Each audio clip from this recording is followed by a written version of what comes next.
This club's about winning trophies. I'm inexperienced in a lot of those things. 3-0. Can you believe it? Almost lost the cup and you win it. The new European champions, the treble, the dream come true for you. Oh, I can't believe it. I can't believe it. Football, bloody hell.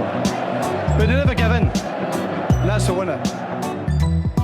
Welcome to the American Red Devils podcast. I'm John. I'm Alex. And we're bringing you the best Manchester United news from this side of the pond.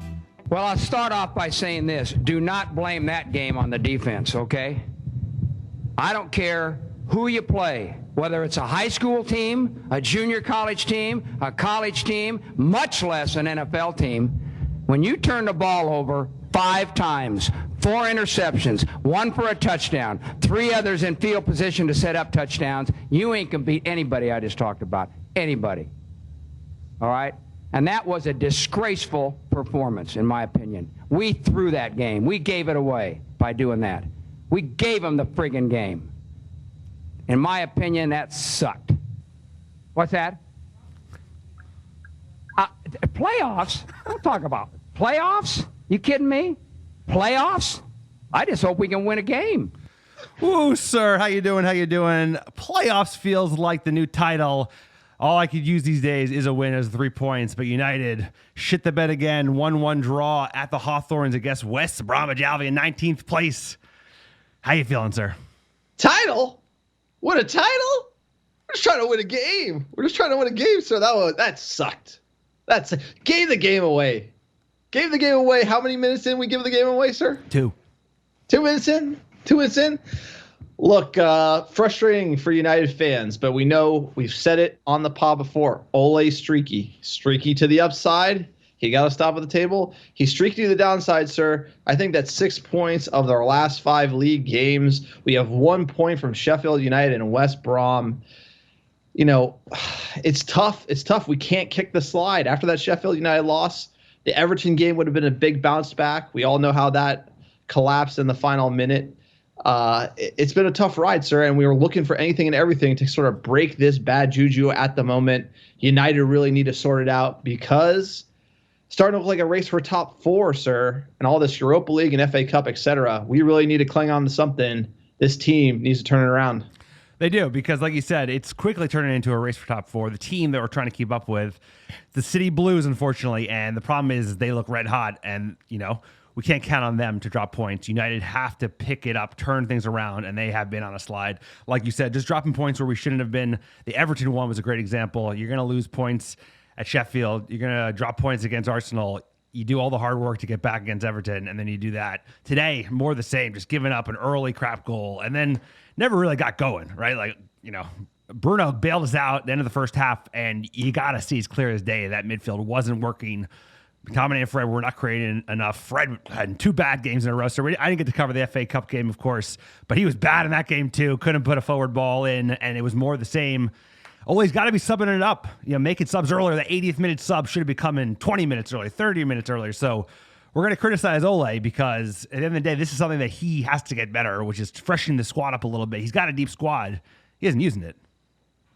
Yeah, but it's like there's a tough decision there because do you play your best 11 against West Brom or do you rotate for some energy or maybe to switch it up in midfield? I think that's why Ole's streaky because he rides the team. He rides that 11 until they're just dusted. And I think you're right. Like you look at Fred against West Ham and, you know, he had a lot of the ball in the middle and he really is that deep lying playmaker behind Bruno. He's got to really just get the ball out wide, get it to Bruno in the middle of the park, kind of pull the strings. He did a bad job. And then today it was rusty. It's nothing against Fred, but like maybe you need some fresh blood in there. I totally see it, but it's Ole seems more reactionary than anticipatory as far as the starting 11 go. And I can't argue with him playing the team he played, but I think the changes should come sooner. I think that's really like you allude to. That's right. When you have options, right? Like Donny van de Beek offers you a totally different option when you take out a Fred. You still have a workman McTominay, and it's West Brom. This isn't City. He should be able to like stifle their attack with the players that you have, with the team that you have. You don't need both those players, which are like your workman midfield that we've gone to for the top teams. For West Brom, I think you need the creativity of Adani, of Amata. So we could go all day. This is just the intro, but no one's feeling good after that performance. Just It's a big game. It's a bad game, and it's a bad performance, and it's like a big time that we needed to pick up 3 points, and not doing so really just widens that gap. 10 points if they win their game in hand. So not looking good. Title, sir? Title? We're not talking about a title, sir. I'll tell you, at the end of the day, this is top 4. And the thing that scared me before we did this podcast, I looked at our fixtures in the league, and it's a race for top 4, sir. We have a lot of big fixtures, and if you can't get it done against Sheffield United or West Brom, you got to get it done against Chelsea. You got to get it done against City, Leicester, etc., sir. And there's a lot of trolls out there, Mourinho as well. We got a lot of matches we got to play, and we got to fight to the death. And I honestly think this is it's gonna be a nervy race for top 4. Sorry, it's United, so it's always going to be nervy. It's Ole. We know this team. They never do it the easy way. I like to think that it's going to be the best of the rest. That's going to be like our destiny for this season. We could be better than everybody else other than Manchester City, who looked like the clear favorites. So you see them play against Tottenham. They just barely even got into third gear, and they just smoked them. Smoked Spurs. And we just don't look like we have our shit together at the moment. We're dropping points, giving it away, and we don't seem to be clicking the same way. So like you said, the matches they don't get easier. Are there any easy matches in the Premier League? Probably not, but we're going to have to turn things around quickly. Brighton play well. They're playing well, sir. They're a hard team to beat. I know. Maupai doing the cry. That's all I remember from last season, sir. And yeah, that's all I remember. Anyway, before we get into the PSA for the pod, sir, it's good to be back on the podcast. I know I missed the FA Cup breakdown. Big shout out to all the love and well wishes I got from the American Red Devil community. Much appreciated. My son's doing very well post-surgery, so I appreciate all the positive feelings we've gotten. Sir, let's head into that PSA for the pod. Tell people what's going on these days. Sir, on behalf of all the American Red Devils, we're sending a bunch of love to you and your family, and it's great to hear surgery went well and your boy's recovering. But let's get into that PSA. If you want to support the American Red Devils, just me and Alex, give me that biased take from the couch, sir. You can hear it in our voices today. There's no hiding it. This is a tough one. This is a tough one to lose, but I'm glad that you're back. Pod's not the same without you. And shout out to your brother Max for filling in. If you want to support this small-time operation, you can do so via Patreon. We don't have any sponsors, no private interest in the podcast. It's just 2 fans trying to create the best fan-driven content platform on the planet. And if you want to do so, we think Patreon is the best way because we don't want to be hawking anything on this pod. We want to be supported by you, the fans. You can check our Patreon page out, www.patreon.com/AmericanRedDevils. There's 4 tiers. You subscribe. We send you stickers, pins, scarves, shirts, etc. A great way to support the podcast. If you don't like Patreon, check out our store at americanreddevils.com.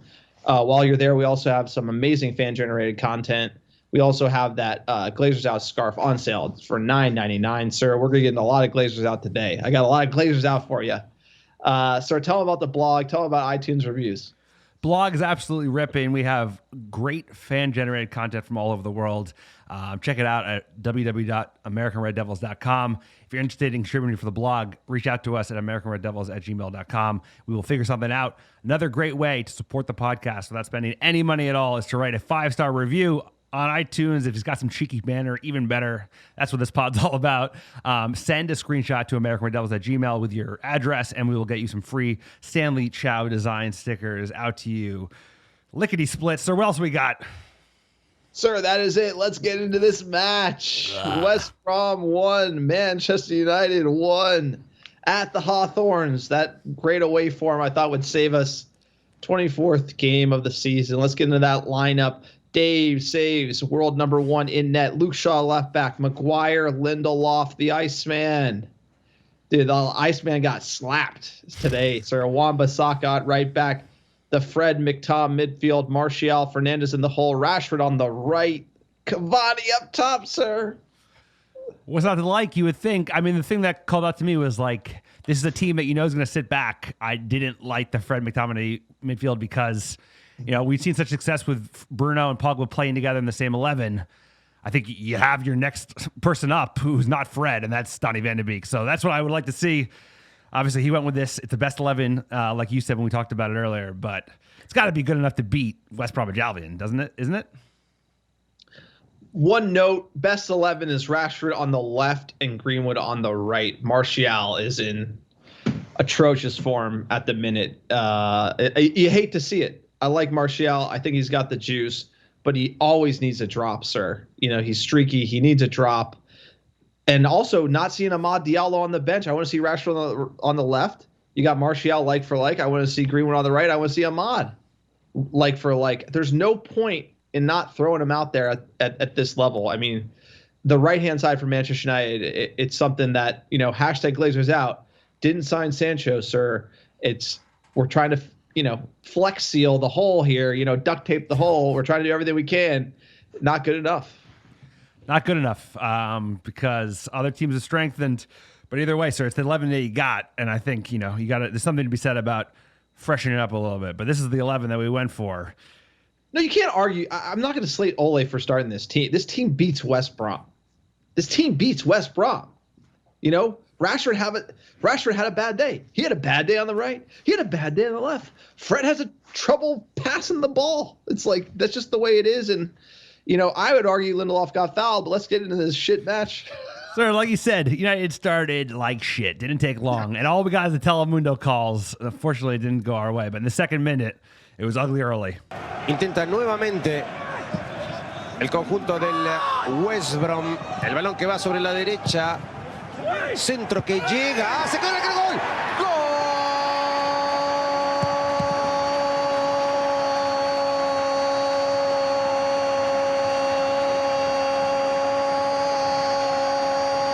Del West Brom! The West Brom. Sir, sorry, only had the Telemundo call this early right after the game. But so you can't drop goal on us. That's all I got. That's all I could find, sir. I goaled on us because that goal we just got Lindelof got. I mean, you coined it years ago, sir. Linda soft. That was he looked soft all day against their striker, just absolutely manhandling the box for a headed goal early. How bad are we in the first 5 minutes of games? Sir, I can't believe you just played a Telemundo call against Manchester United on the pod. Back of the bunker, baby. That's what I do. I'm keeping it hot. I'm speechless. I'm without speech here. Look, that's a foul. I mean, sir, it's hard to. The ref Paulson was all over as far as what he called a foul, what he didn't call a foul. So much inconsistency here. I'm whinging about the ref in the second minute. I think this stands, honestly, as a fan of the game. Lindelof, toughen up, Buttercup. Let's go. I mean, you're called the Iceman. Have you seen Top Gun? Do you know what your nickname is based on? It's let's go to the gym a little bit, buddy. Let's lift a little weights.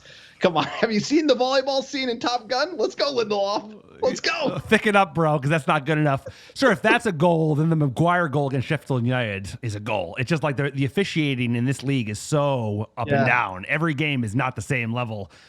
And this, sir, we're going to sound like Scouse fans. We didn't play well enough, but the ref certainly did not help United at all. That's a goal.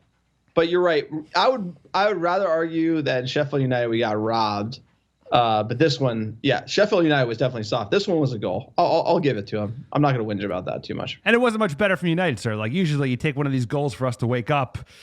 27th minute, De Gea was actually forced into a decent save, tips it over to the bar. I think at this point you are tweeting wake up gifts, wake up, wake up, wake up.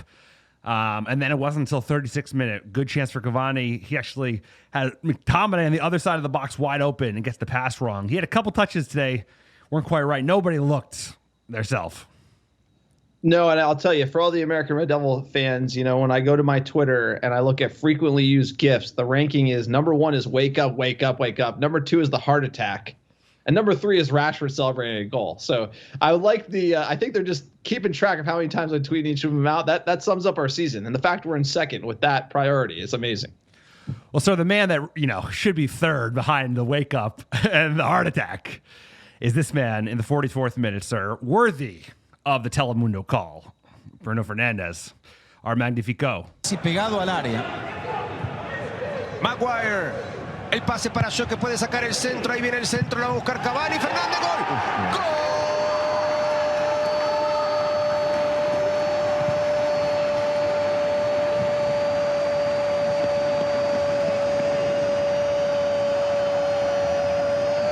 ¡Gol! Del Manchester United. Lo hizo Bruno Fernandez con una volea impresionante de zurda.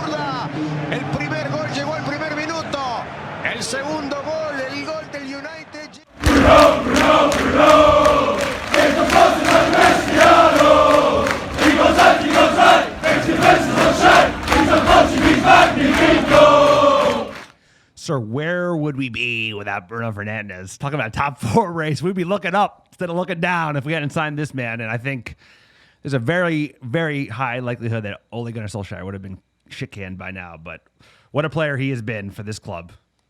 So we're going to call Bruno, his new nickname is going to be the Sherpa, sir. He's like putting every United player on his back, carrying up the goddamn mountain, bro. I mean, this guy takes something out of nothing. Brilliance from Bruno. If anyone did half their job as good as him, it'd be 3-1, 4-1. It's just like, sir, the Rashford's trying to stand 3 people up, losing the ball. I hate to talk about Rashford, but it's like he needs a drop. Like Cavani looked off it today, and the thing is, we're overusing these players. It's unprecedented season. You have to talk about it.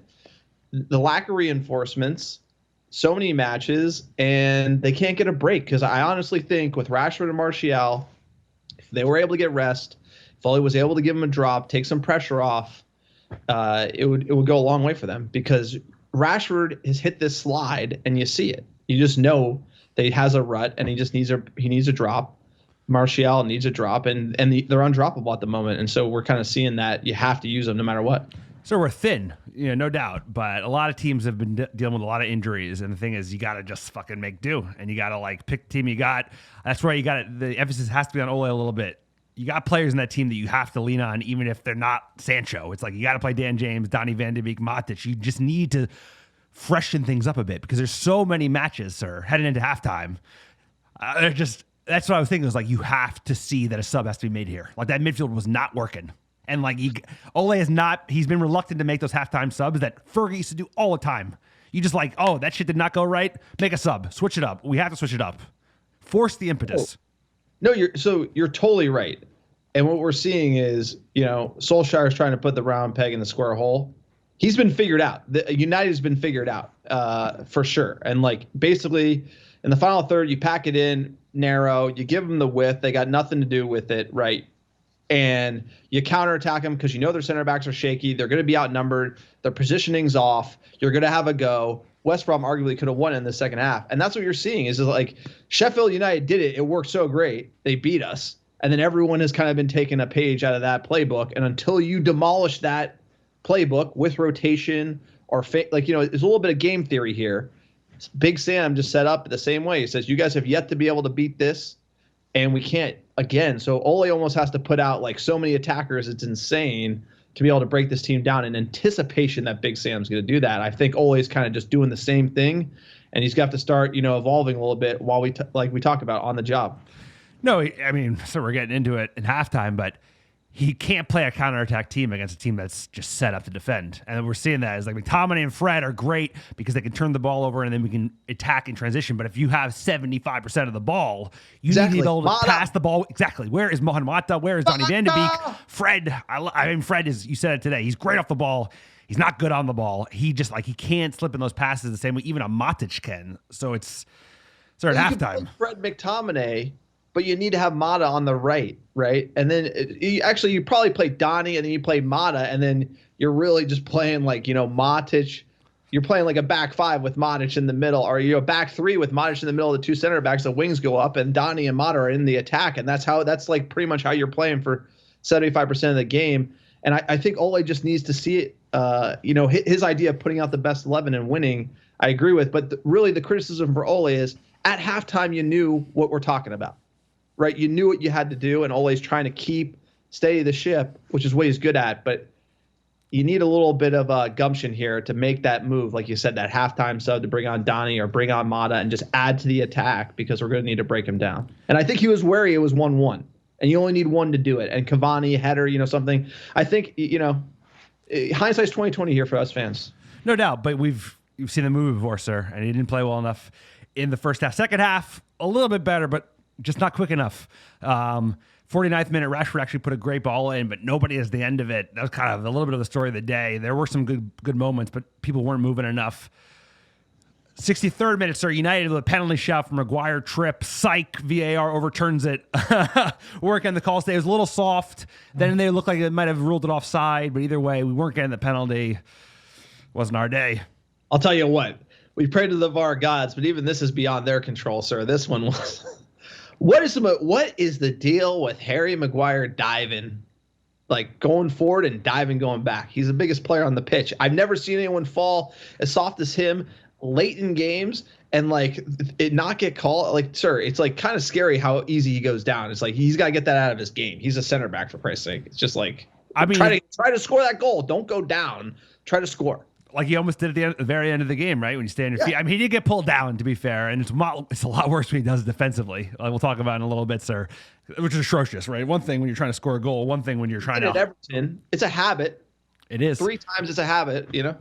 But they are fouls. I mean, you have to be fair. That Everton one was a foul. Today was a foul. It's like, dude, it's like he goes down easy. That's all I'm saying. Whether it's a foul or not, he's going down easy. And my center back, the captain of United, shouldn't be going down easy. That's especially when you're last man saloon, sir. Your last man down can't be going down. Anyway, 66th minute, finally get a sub. Greenwood comes on for the ineffective Martial. And then looked a little better right after that. 69th minute, United had stopped twice in quick action. First with Johnston on a good save on Greenwood. Then the defender clears McTominay shot off the line. A little bit better, sir, from United. This was great. Once the subs were made. This was the chance. But like you said when we were watching the game, not enough chances. You know, it's like this is a clear-cut chance. Probably should have scored. Greenwood should have scored. McTominay might have had it, one of those great hits from outside the box. But you should be seeing this like 8-9 times in the second half if we're doing it right. If the team is that, like everyone's behind it. And it's almost like we kind of looked a little lackluster, you know. A little lackluster, and I think a little gun shy, you know, because at 66th minute, it was not going for us. You don't make one sub. You make multiple subs. It's like it wasn't working because, sir, it wasn't much better. 76th minute, United caught out. West Brom breaks 2-on-1. But Maitland-Niles made the wrong pass, sir. He said, like, we're playing a bad team to make that pass, looking like Arsenal. So you get half. This pass was so bad, and here's the deal. Big Sam, pack it in. You're going to get this chance. 2v1. What's going on? It's like United is so shaky. It's so shaky. And then how much better, 78th minute, talk about Maguire going down soft, awful. He gets fouled. I mean, it was a foul, but he went down light again, and De Gea actually came up with 2 big saves. To me, this was the ref having a howler, but it was not good because he's the last man saloon. You can't be going down like that. You can't be. I know it's a foul, but still, it's like sometimes they don't get called, and then it's a goal, and then you're fucked. Sir, the only people who care about getting fouled, the only people who get any gifts from fouls are like forwards in the box. Defenders in their own box don't get these calls. Maybe in 10 years this is a thing, but it's not a thing. Harry, you don't go down when you're the last man. He did it against Everton, almost cost us more than the 1 point that we got from there. He did it again here. Stop going down easy. I know it's a foul, but defenders aren't getting the benefit of the doubt via VAR right now, and I have no idea what he's doing. He can totally stand on his feet, and he goes down too easy. Even though he's getting fouled, you know, Ty goes to the forward here, and Maguire out of his depth, but De Gea coming up huge. That's something we got to talk about. Dave saves. This is big. This is big. West Brom, was it 2 chances from here? Double save from De Gea. This could have gone in. He steps up big, and this could be a big point for us in the race for top 4. The race for top 4, so that doesn't sound quite as good. Just a point out about the Maguire like soft go down is you also have to read the game. It's like you weren't getting a call from this ref all fucking day. You weren't going to get that call either. So it's just like he didn't give you the break at the end of the first half. He didn't give you nothing. So you're not going to get this either. So just like be smart. You got to show that IQ. You're not quick. You got to have like high IQ, which he has shown at times that wasn't good enough. Anyway, so I like Harry. I like Harry. He's got everything to be the United captain. I mean, a lot of people are going to moan about that. Obviously, I think Bruno should be the United captain, but he has everything. He just doesn't have, dude. He doesn't have the mentality in Bruno's pinky finger, bro. I mean, looked like he did the post-match interview. He looked like he was going to cry. He's like flopping all over the ground when he hit the post with that header. Like you know, it's like, come on, man. It's just like he just looks soft upstairs, sir. And when he's doing all this diving, it's a bad look. And Harry's just someone's got to just like slap that slab head and just be like, yo, man, you're like a beast. Like, get it together. Like, start murking fool. Start fouling them, you know? Harry's got to have like a better mentality. It looks a little soft, sir. Sheffield United, you know? So this whole team looks soft. I mean, he's a microcosm of United overall. He's a captain, but he's other than fucking Bruno, it's like who we got it's not hard as I mean, he's the hardest player we got. If we had 11 of him, we'd be points clear of City. But Rashford looks soft. That's what I'm trying to say. Yeah, but the whole team has the mentality is just not there. You're as big as the Titanic, and you're falling down like Mohamed Salah. It's like, what are you doing, dude? It's just like, come on, start bossing fools, start standing over them, dude. Like mean mugging. That's what I need from you. Dude, Lindelof didn't win a header in the first half. It's like he got bossed all. It's just like we got to be mean. We were not mean enough. Yes. Not nearly mean enough. United teams used to be so fucking mean. That's how you win. Like even West Brom were meaner than we were today. They were like getting in those 50-50 balls. Anyway, so we could go on all day. We're not finish this game. 80th minute. Finally get a sub. Like, this should have come 30. It should have come at halftime. But Donny Van de Beek comes on for Fred. Fred, that was poor. Very poor. Okay, 86th minute. United actually had a decent opportunity. Didn't make anything of it. Free kick opportunity for Bruno. Cross went nowhere. 88th minute. United looking shaky in the back. Diagne misses a sitter to basically win the game. 90th minute. Greenwood flashes a great ball in. Once again, nobody was there. We had a couple really good balls across goal. As you got to see Cavani. You got to see a Martial wasn't even in there, or Rashford at this point. And then, sir, at the end. How many giveaways did Rashford have from the 80th minute on? With 3 defenders on him doing nothing. I mean, look, I love Marcus Rashford. He's untouchable pretty much, but there's been something. His game went from like running at people and trying to shoot to a lot of just like fainting and like something like, I'm concerned when I see that from Marcus. It's so am I, because it represents a little bit of what the whole team's trying to do. It's like a little bit of always relying on individual brilliance instead of team brilliance. You got to play well as a team. It's too slow. Everyone's standing around. He gets the ball. He gave the ball away a lot today, and it wasn't good enough. But it wasn't good enough from the whole squad. So 95th minute, Maguire forces Johnston into a great save. You have to say this is a great header from Maguire. Would have loved to see the goal, a winner, but that's it. 1-1. Every United fan gutted because the realization is that title ain't happening in 21, bro. Maguire having a temper tantrum after that one. That was a little weird. I've never seen that. Hits the post and he's like flopped on the ground, starts slamming the turf. I mean, I get he wants it, but it's like, it's like you got to have some. Maguire's got to toughen up, man. This team needs to toughen up. This team needs to understand that when you go down the Hawthorns, it's a cold, rainy day against West Brom. You got to like show up. You got to be mean. You got to slap them around the pitch, and you might only win by a goal. There ain't no cruising in this league, and there ain't no passengers on this team.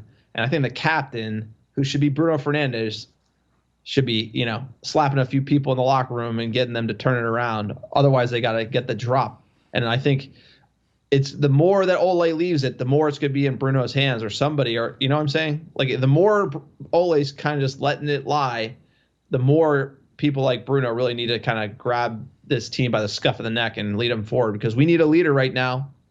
And I think Bruno's the man, and he should be the captain. Yeah, I mean, I don't know if that would help. He's doing everything he can. The captain's armband, maybe that will make an impetus. But either way, it's like this team needs something, and we need a spark. Today we had it, but we just played like crap. Team performance, that's the game, sir. 1-1, points dropped, and it just feels like we need some magic from somewhere. We gotta go to Europa League to get it. It's our cold Thursday nights. You know, the Hawthorns is cold. How about a Thursday night football, bro? I'll tell you what. I thought this draw was bad enough, and then you said Europa League after the match, and I was just like, uh-oh. Let's jump into the stats here. 72% from United, 20% to West Brom. We've seen this movie before, sir. You play to win the game. 6 shots on target, 3 from West Brom. I would argue they had some of the better chances as well.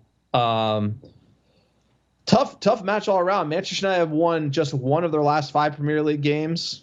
Woohoo! Their 9-0 hammering of Southampton at Old Trafford, and again that was against 10 men.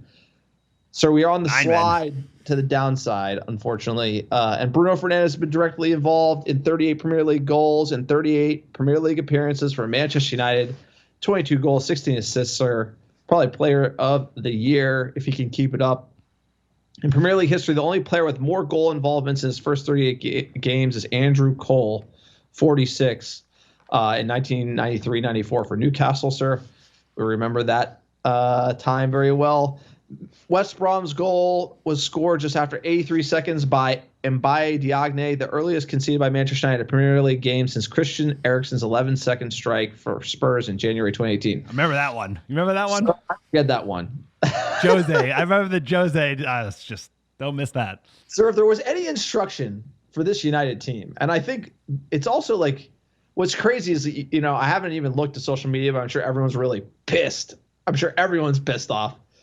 Is that it's like we literally could be in a title race, and instead we basically can't fix these bad habits. The conceding early. It's like RB Leipzig. It's like we knew not to concede early then. We knew not to concede early now, and we continue to do these bad habits. I think that's why it's so salty. It's to lose this way. To tie this way and to play this way, it's tough, sir. It's tough as a fan when, United might go 1-0 up, et cetera, but just always give up an early goal. It's just like you're always battling back. I mean, every match seems like it's the same.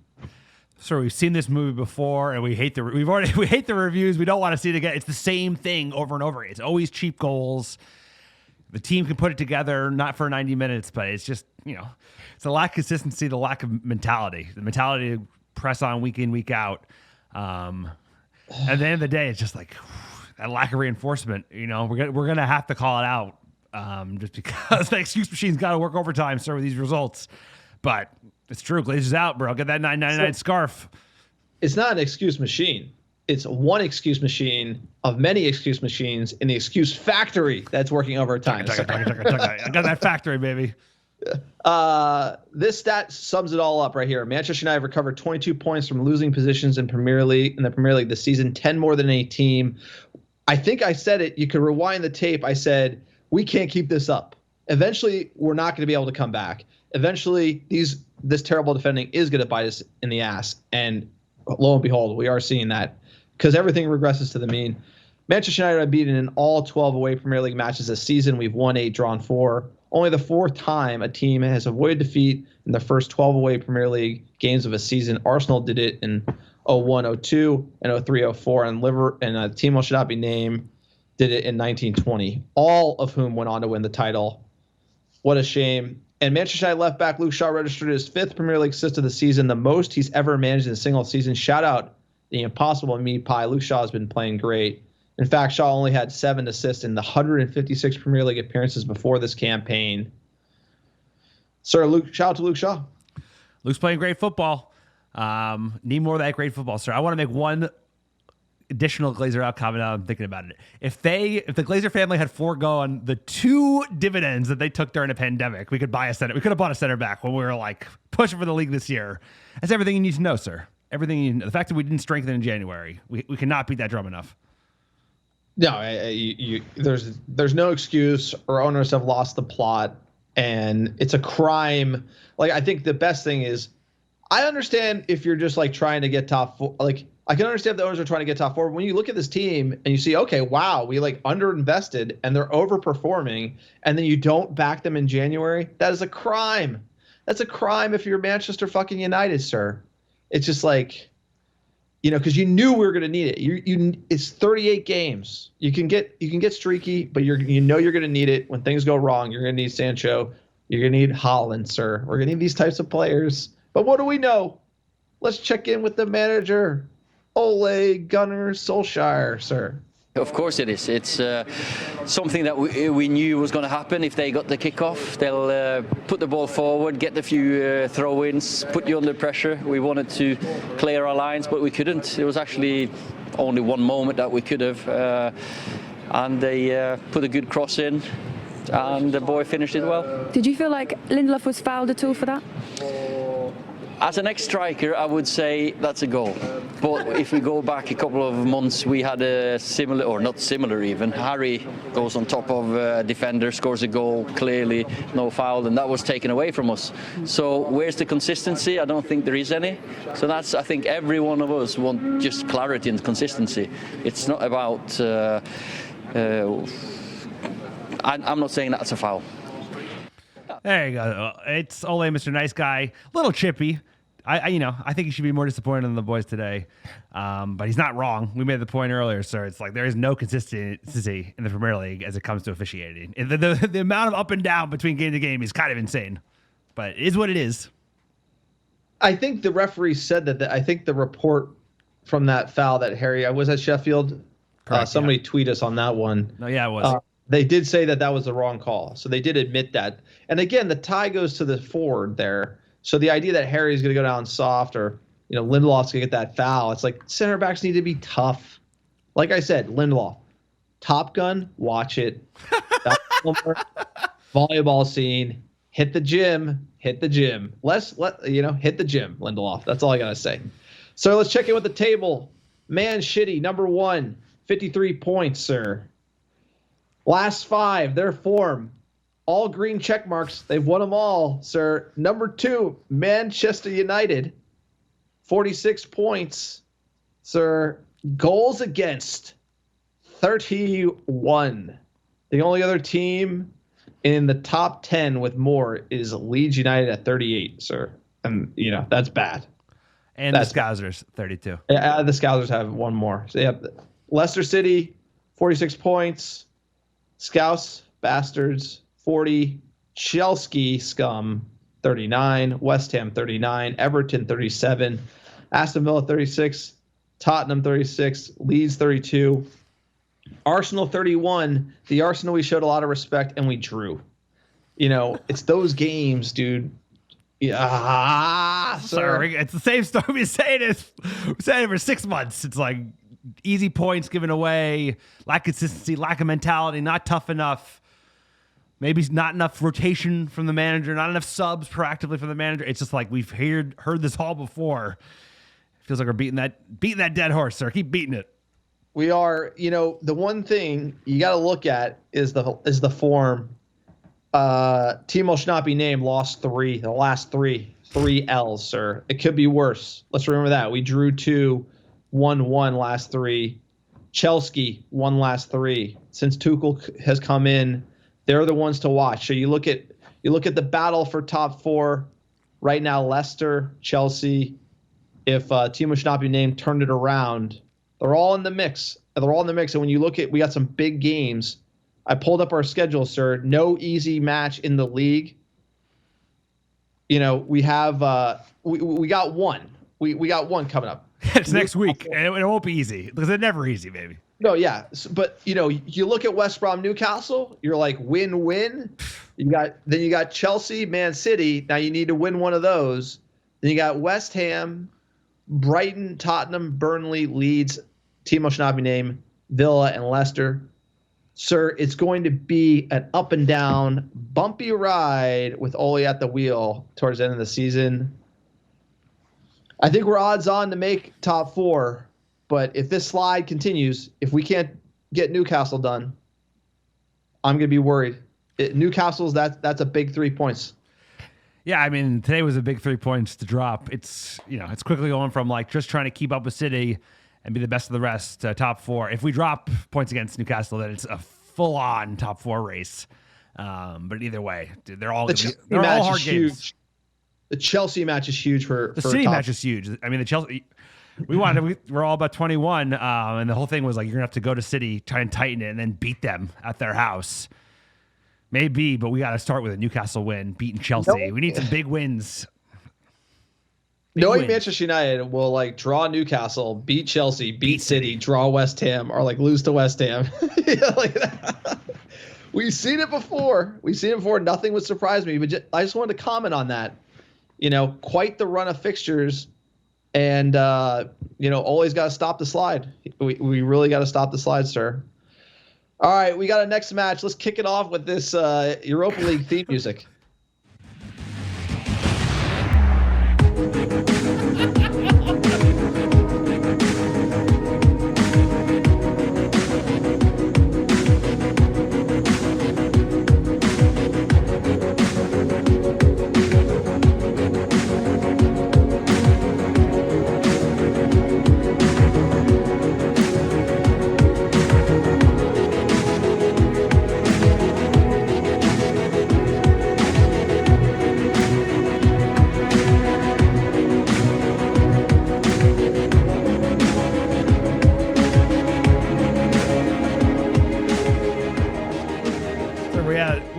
lounge, bro? We lounge music, nigga? Wait for it, sir. It's about to drop. The beat's about to drop. It's not quite as angelic as the Champions League, sir. Sir, it's like it's the Champions League's Eastern European brother-in-law who thinks he's a DJ who's unemployed. You know, that's kind of how it sounds. It sounds, as Champions League music, like almost brings a tear to your eye. This Europa League theme really sums up the two different competitions and our feeling towards them. Sorry, I hate to say it. It's like it makes you think that there's a difference between the competitions. One's an elite, best of Europe, and one's basically everybody else. This song, it's anxiety. It kind of gives me anxiety. It's like, just drop the beat. There's no beat. It's like bad lounge music, sir. What's the point? Like, what's the point? Like, if somebody came and played this music for you, you'd be like, this is awful. This is terrible. Like, who decided that this should be? No, it's like obviously like whoever's in charge of Europa League. Like, yeah, like somebody's cousin is a DJ. It was like, oh yeah, I got a perfect intro for you. This is not an intro. Yeah, Hans. My friend Hans, he'll put together a great thing. It'd be a banger. So Europa League. All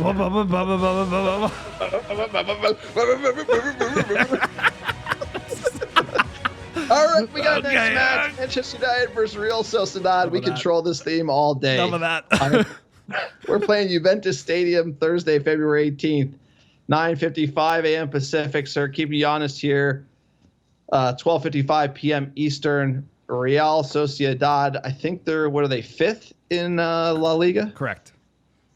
Doing pretty good. They were doing better earlier this year. Lifetime versus Real Sociedad against Manchester United. We've won one. We've drawn one. We played them in October 2013 in the Champions League. We beat them 1-0, and then we drew 0-0. Sir, I do not remember that. That was David Moyes, right? David Moyes' Red Army, sir. I think that was before we matched up with Bayern the next round. Yes. We know that went. Real Sociedad, they are a little bit of a skid right now. They drew Real Betis in the Copa, in the Liga, and then they lost in the Copa del Rey. They drew Villarreal. They beat Cadiz. They beat Getafe. So kind of bouncing around. They started really hot. They're kind of cooling off. They're playing us. We can't go to Spain because of coronavirus. We're going to a neutral venue. So there might be an advantage there. Sir, how are you feeling about this game? Is this the bounce back we need, Real Sociedad? Or are you a little worried here? Spaniards are tricky. They're tricky, sir. We play them. You think it's just another game. And then you're like, this is a whole different ball game. Different refs, different flopping, different clowns on the pitch, sir. We play the Spaniards many times. It gets a little we know it's going to be. They are who we thought they are. We're going to be playing that on Thursday night, sir. We're not playing that intro music ever again. But they're a tough team. They're scared, like you said, but it's a totally different animal than playing West Brom away. There's something to be said. We're traveling. We're not going to San Sebastian. Great place to go to. All the traveling Reds would have enjoyed that, but because of COVID, like you mentioned, it's going to be in Turin. That's got to be some advantage. They're not playing at their home stadium, but either way, so it's going to be a tough match. Spaniards are always tricky, especially you got the UEFA second tier refs. You got the Europa League refs, sir. It's going to be like full of mischief. Can't wait for that. But it is a good time to turn the skid around. It's a good time for Ole to you got to switch it up. You got to mix it up a little bit. And I think it'd be a good opportunity to rest some players as well, because I know everybody wants us to win everything this year, but I think the focus should still be on the league, maybe in the FA Cup. But Real Sociedad, I think we got to freshen legs. No, absolutely. We got to freshen legs. We got a Thursday, Sunday to Newcastle as well. So that you got to think about that tight turnaround. Probably the worst part about Europa League are those tight turnarounds, and then the travel as well. So, sir, I didn't think we'd be playing Europa League this year. Here we are. Love that music. Love that theme music. That's going to be added to my playlist after this podcast for sure. A little history. Real Sociedad del Football, a.k.a. SAD, or SAD, are most commonly referred to as Real Sociedad. They are nicknamed La Real, and that is it basically translates the Royals, sir. They're a Spanish professional sports club in the city of San Sebastian in Basque Country, Spain. Sir, they don't make them like they do in Basque Country. So they're hard in Basque Country. A little bit Ander Herrera. He's a Basque lad. Great town, great grub. So they're going to be tough team to play against. They're going to be tricky, and they're going to be, all the Spanish tricks, the Liga tricks. There are lots of diving, flopping, all the rest. Can't wait. Football was introduced into the area in the early 1900s as students returned from school in Britain, and they founded sports teams. Real Sociedad was founded shortly after that. In 1909, they played their home matches at the Anoeta Stadium. We will not be going there, obviously, like we mentioned before. Real Sociedad, they have some history, so they won La Liga 80, 81, 81, 82. They last finished runner-up 02, 03. The club also won the Copa del Rey twice, 09 and 87. It contests the Basque Derby with rivals Atletico Bilbao. You mentioned Ander Herrera. Real Sociedad was also founding member of La Liga in 1929. So established history. They're one of the top teams in La Liga. Traditionally, the club followed a policy similar to its rival of Athletic Bilbao, where they only would play Basque players. You talk about the regions in Spain. If you've been to Spain, you travel there, you watch football there, you obviously know Catalonia, Barcelona, etc. Sort of the regional biases as far as the teams. Amazingly, they've had two famous academy players. They've kind of loosened up. Obviously, they don't sign only Basque players anymore. Bad for business. They first signed their first signing ever. This is a great trivia question. They signed Republic of Ireland forward John Aldridge in 1989. The first non-Basque player ever to play for them was 89. Since then, they've had famous academy players that include Javi Alonso and Antoine Griezmann, both World Cup winners. I had no idea they both came from the Real Sociedad Academy. And the club has competed in the UEFA Champions League twice, 03, 04. And when they played us in 13, 14, and they progressed to the round of 16 before losing to Lyon 03, 04. That was their best finish. So they have experience in Champions League, more so in Europa League. Sort of that's kind of their sweet spot. They make them hard in Basque Country. I think this could be a tough match. Like you said, I think it's going to be cheeky. It's going to be cheeky for sure. You know it. If it's ever European nights, whether it's Champions League or Europa League, it's always cheeky, especially with this, La Liga opponent. They're probably a well-trained side, technically, strong, high work rate. So it's a good time to turn around the skid. We need a good performance. We need to freshen things up and get a big win. And really, we need to perform well, play well. We haven't had enough of that since the Southampton match. So nobody wants Europa League glory, but we do need a result, and it's a great time for a result. Thursday nights, sir. I love Thursday night football. All right, jump to the physio room. Injuries: Paul Pogba, hopefully out till end of Feb, early March. Phil Jones cashing those checks. Sir, that's a good part for United. Not a lot of injuries, so not a lot of excuses. The excuse factory can't come up there. What is your lineup for Real Sociedad?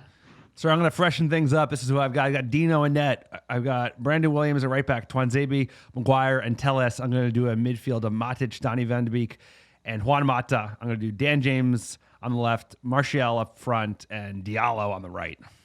Mod. Time to start a mod. I like Mata in there. Get Mata. What can Mata do to get a game?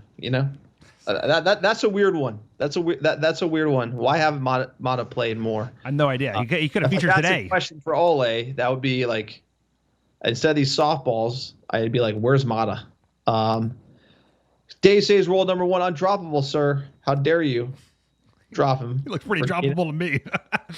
He played well today. Erwan Bissaka, Baye, Maguire, Shaw, sir. Baye, where you at? That's what I need. I need Baye. I need grit at the back, sir. I need to be scaring these Spaniards with some spicy challenges from Eric Baye. Donny van de Beek, McTominay midfield. You need van de Beek pulling the strings with Bruno. I think watching Fred for those 2 games, sir. You need a playmaker, deep-lying playmaker. We miss Pogba because Fred just ain't getting it done. And I think Fred can do it. I just think he needs a break. Bruno at number 10, Rashford, Cavani, Greenwood on the right. I think those front 3, you got to stick with Rashford. You got to drop Martial. Cavani's undroppable at the moment. But like you said, he did look off. But this is a team to do it. Ole's going to play a strong 11. I think we got to win. Booking the bookies here. Manchester United to win plus 220. To draw plus 250. Real Sociedad to win plus 115, sir. you've been betting the draw lately with United, you're hitting money, winning good cash. Given those are the odds, you got your lineup. What is your score prediction for this match, sir? So I'm calling a 1-0 victory. Somehow United comes up with a clean sheet. It's probably Eric Bailly. You call him that. He starts. I think Juan Mata is our goal scorer. I can see him either, open play or penalty, him getting the goal. Sir, if Bruno's on that pitch, he ain't taking that penalty. Well, I have him on the bench, getting some rest. Oh, that's true. That's true. How dare you? He needs it. He needs it. Score predictions. We're biased here, American Red Devils. We only predict wins. That's how we do. Manchester United would be 50-0, winning every trophy possible if our score predictions are correct. So do not take these into account when betting on Manchester United.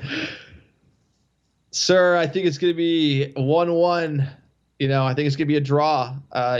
Draws are not bad in these types of ties. If Ole's playing like Sir Alex, defense counter. I think you're going to see something like that. We're not going to go at him. We're not going to try to win. We're going to play cautious, careful. That's probably what you should do. All right, so let's jump into it. We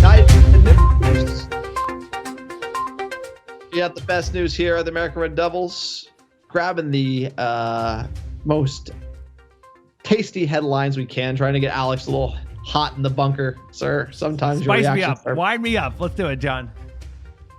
Solskjaer will not seek out help from Manchester United legend Sir Alex Ferguson, sir. In a recent interview, Ole Gunnar Solskjaer says, quote, "I've probably been influenced by Sir Alex by the 15 years I worked with him, of course, but we're different personalities.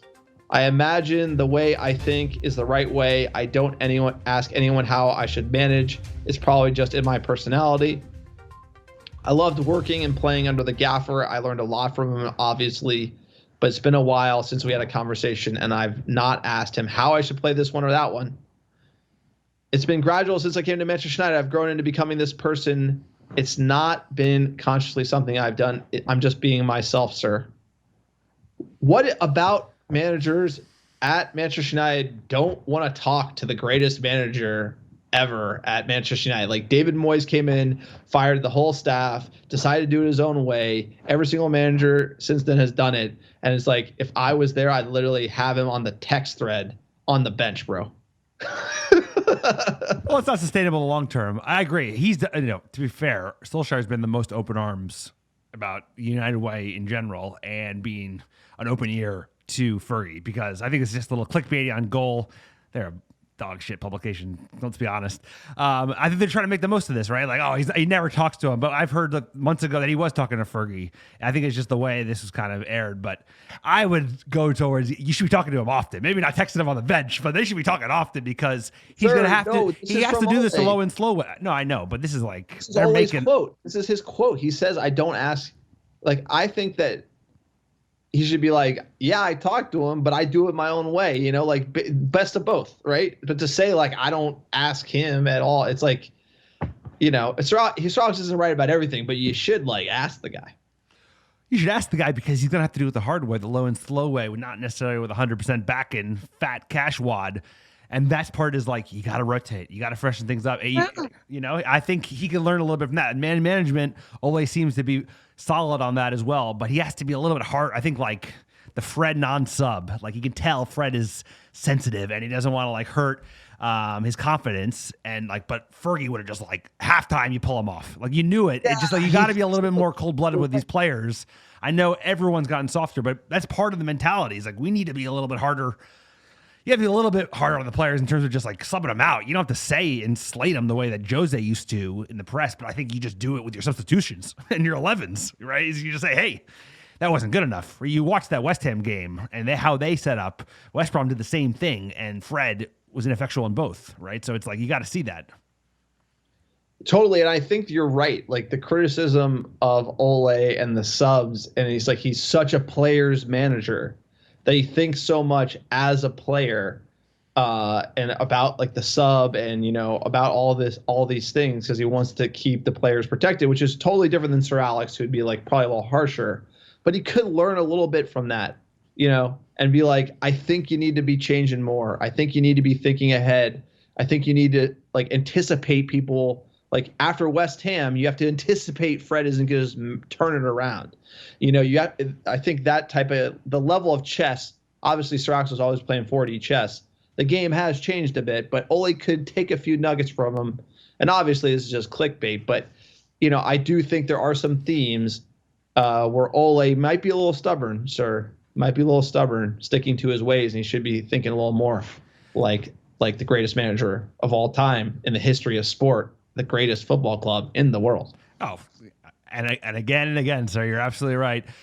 And part of it's like maybe he just hasn't had a chance to take a look back and be like, what have I done wrong this season? Because there's not been a 1 second to stop, right? We haven't had an ability to go on like normal warm weather training in Dubai like they usually do every year, or even have a summer training. But Ole's got to look back and be like, what did I do wrong? Be like, I'm a little soft on those subs. Got to do a little earlier. Like we've seen that in games before, and today was a great example. It was not going right in the first half, and he waited way too long until make changes up in the second half. And he's done that before, and it's something you can fix, but he's got to recognize that changes got to be made. But one more tangent topic. It's like when you used to watch Manchester United and Sir Alex Ferguson, he put out an 11, and you were just like, what? He put out an 11, and your reaction was just like, what? And then they go win by 3 goals, and you'd be like, well, I guess he knows what he's doing. And with Ole, you can predict the 11.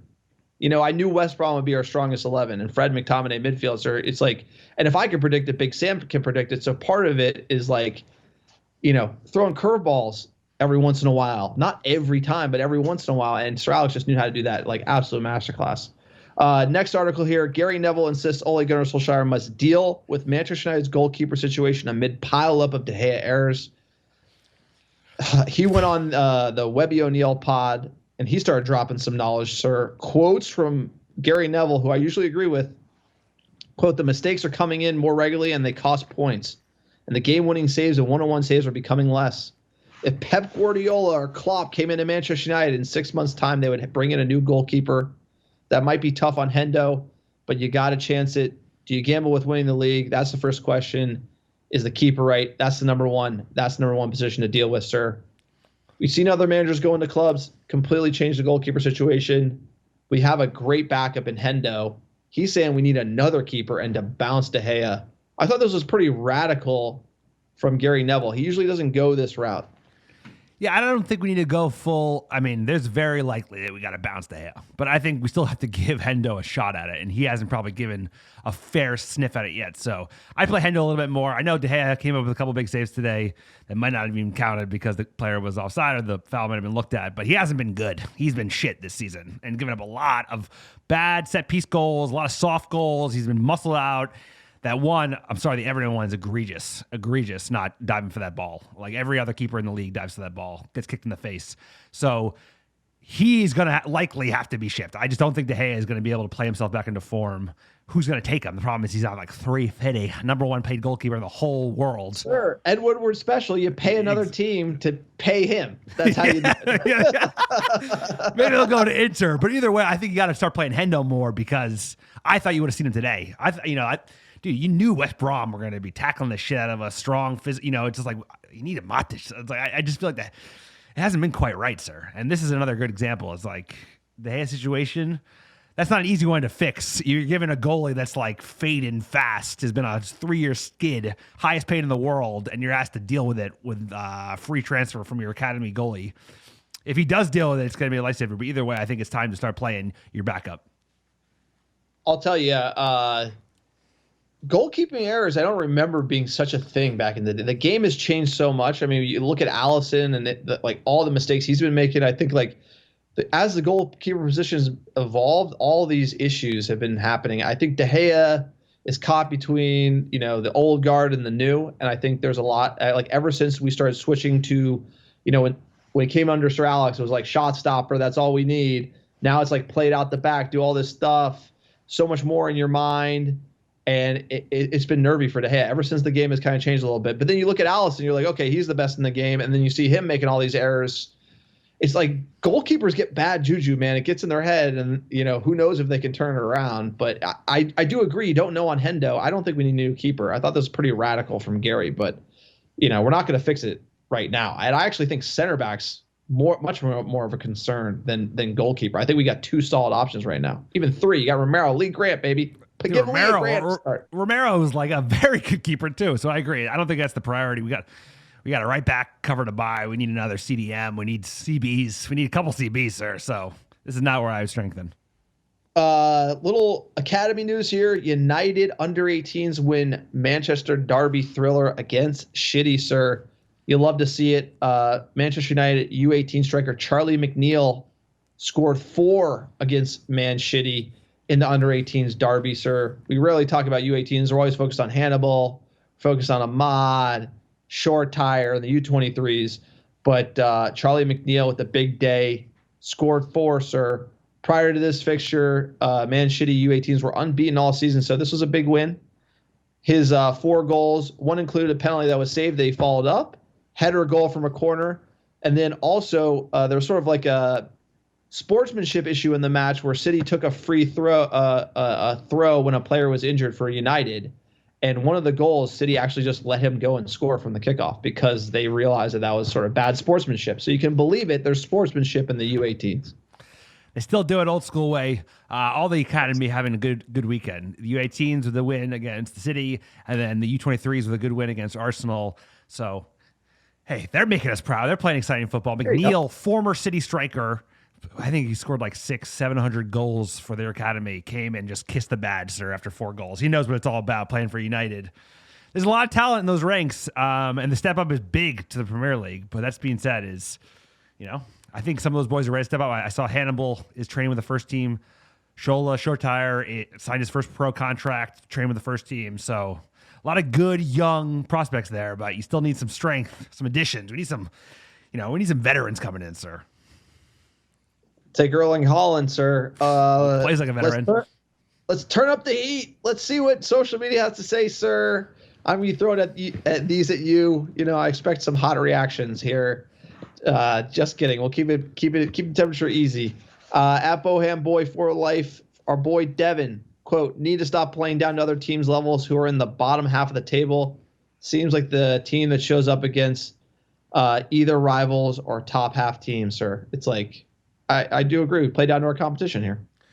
Play down our competition, played up to our competition, just lack consistency, lack of mentality, shooting ourselves in the foot with poor goals. That early goal to concede is piss poor, so that leaves a bad taste in every United fan's mouth. And shout out to all the United fans watching these games, man. I mean, this season's been a hell of a season, been a hell of a ride.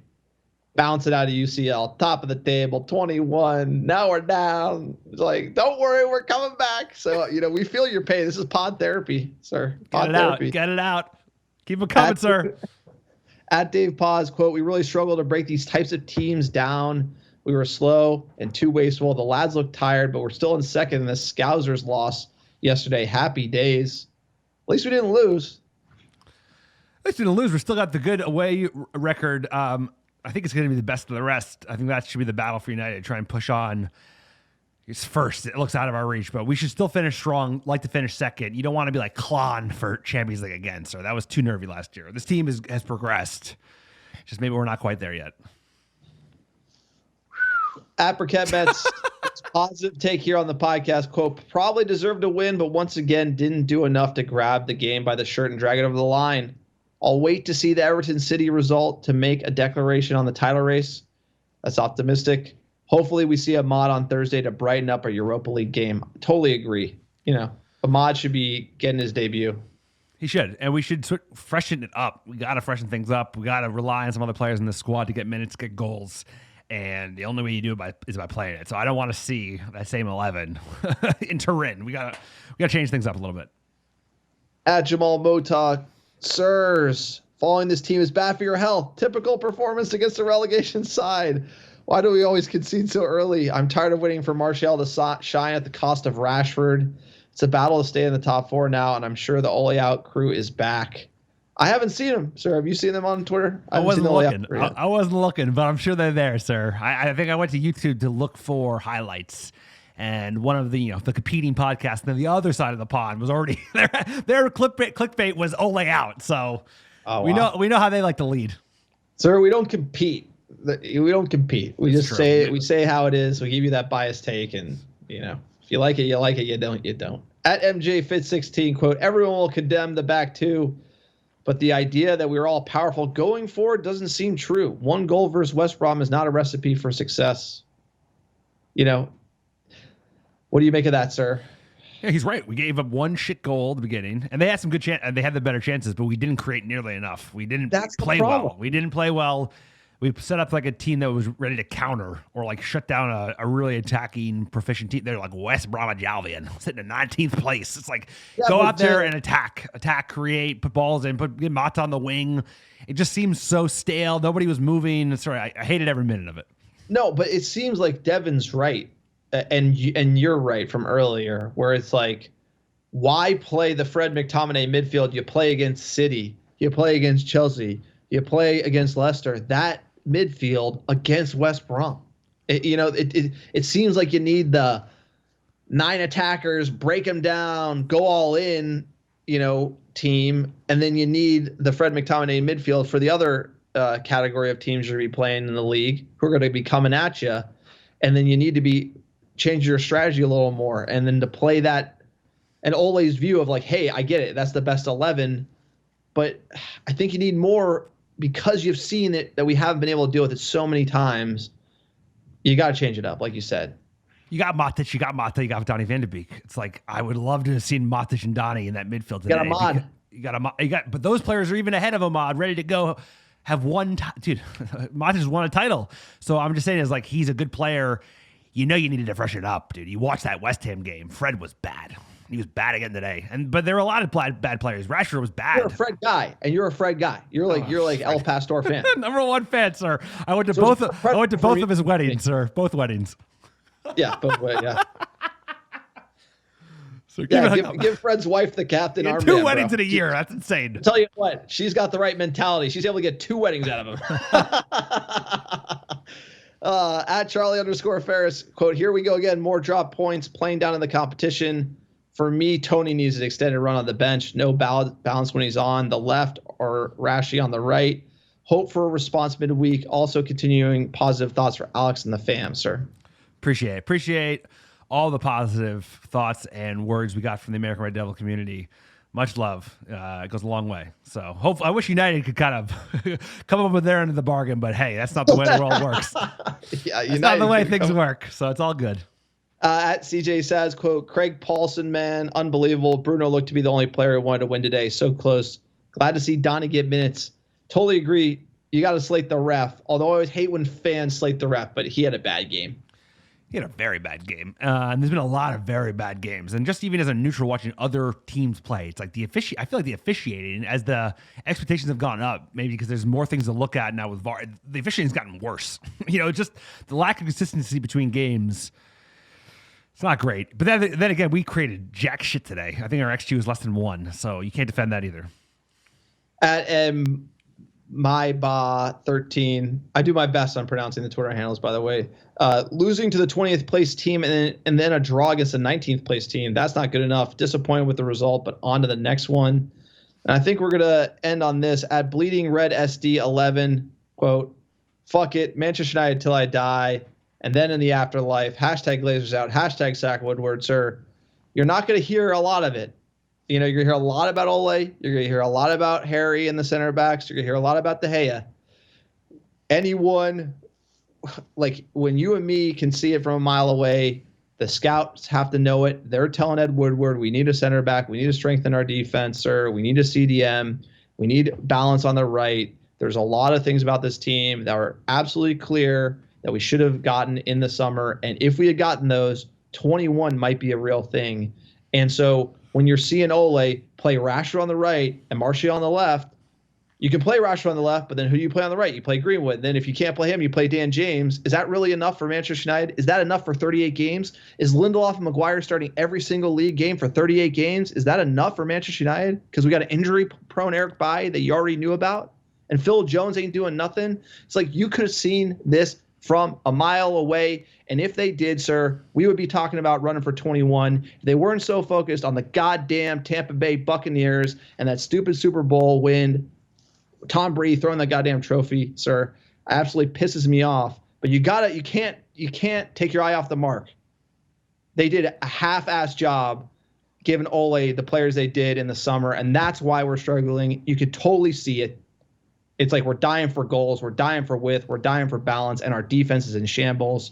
Hashtag Glazers out, sir. They got $58 million on the balance sheet. Help ain't coming soon. Help ain't coming until after butts are in the seats, until they sell this goddamn club. Sorry, and that has to be the message, because if Ole won in this league with this team, it would have been a miracle, a Fergie-esque miracle. And it's a bridge too far for this team and the level of investment that has been made. It's laughable. In the summer, we were the 10th most spending squad. We spent less than Villa. City bought 2 new center backs for their player, for their manager who gets everything he wants and more, dude. And they're going to spend even more money. They're going to get a Messi and Holland and Jesus. But all I'm saying is, like, this club. And dude, does Pep look at the right wing and doesn't know who he's going to put on the team sheet? He's got so many options. He's got so many options. It's unbelievable. It's absolutely unfucking believable. And that's the point. And you have to look at it. It's clear as day. You look at the other side of Manchester and you see somebody running away with the title, and you look at the investments, you look at the strengthening in their club, and you look at the intentions, and that gets results. And look, Ole can only do so much. I got to back Ole, dude. He's done a good job. Yeah, the tactics get stale. Totally see it. Like, Big Sam was going to pack it in. Duh. But, like, at the end of the day, who else is going to come off the bench? Donnie, Greenwood, James? Is that enough? No. And when Martial's out of form already playing and Rashford's out of position, sir, could go on all day. Sir. Go all day. I could. All day. But it's true, and we've all said it all before, but it has to be repeated. So that is the podcast, sir. That's the pod. Thank you for listening. You like the American Red Devils. You like our rantings and ravings, sir. It was a tough 1-1, but it's pod therapy. I feel better. I don't know about you. I feel great. Feeling great, sir. Hey, can only go up from here. Still second. Still second in the league. So we are doing something right, and we're skinny to the bad. But you've always said it. We've always said it. Ole is streaky. Now it's time to turn that streak around. And, hey, man, we got to take whatever opportunity we have to turn things around. And that starts with, hey, it's not quite European Nights. It's like European Nights stepbrother, that intro, bro. Whoever's running UEFA Europa League needs to get fired. Sure, absolutely. The American Red Devils for fans, by fans, you want to support the pod, check out Patreon, patreon.com/American Red Devils. Check out our website, www.americanreddevils.com. We have great fan content. We got our store with the Glazers Out scarves, sir. We got shirts and everything. We got a bunch of new merch coming as well. Drop a review on iTunes. We'll send you a free sticker, sir. We have some top downloads last 7 days. Give us the list. Sir, number 1, how you doing? Somerset, New Jersey. Number 2, Stephanie, UK. Chiba, Japan. Sewickley, PA, Chicago, Illinois, LA, California, Lakewood, Ohio, Milwaukee, Wisconsin, Birmingham, Alabama, and last but not least, Hotlanta, Georgia. Appreciate all the downloads, all the American Red Devils listening week in, week out, sir. Hey, there's plenty to play for still. Let's secure second place. Let's win the FA Cup. It's progress, sir. It's progress, but Glazers out. That's got to be the mantra. Sir, never give in. Never say die. Manchester United is the best fucking club till I die, sir. As always. Kicking a blue. The